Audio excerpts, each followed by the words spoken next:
আসসালামু আলাইকুম।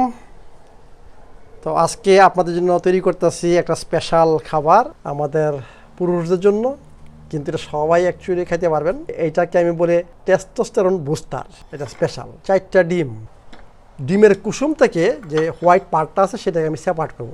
কুসুমটা আলাদা করলাম। 1 চামচ বড় চামচ কোকোনাট অয়েল দিচ্ছি, 1 চামচ গ্রাস ফেড অর্গানিক ঘি দিচ্ছি, 1 চামচ 1 চামচ মেডিসিনাল হানি দিচ্ছি। অত্যন্ত ইজি, তাই না? অত্যন্ত ইজি তৈরি করা এবং ভেরি গুড। বাট এইটা খালি শুধু হবে না, এইটার সাথে হাই ইন্টেন্সিভ ইন্টারভাল ট্রেনিং করতে হবে, কেগেল এক্সারসাইজ করতে হবে। আর টেস্টোস্টেরন বুস্টার করতে হলে আপনি এইটা খেতে হবে সপ্তাহে 3 বার। যদি এখন ইয়াং থাকেন 4 বারও খেতে পারেন, কারণ আপনার এনার্জি বেশি এবং high intensive interval training must লাগবে। Thank you very much.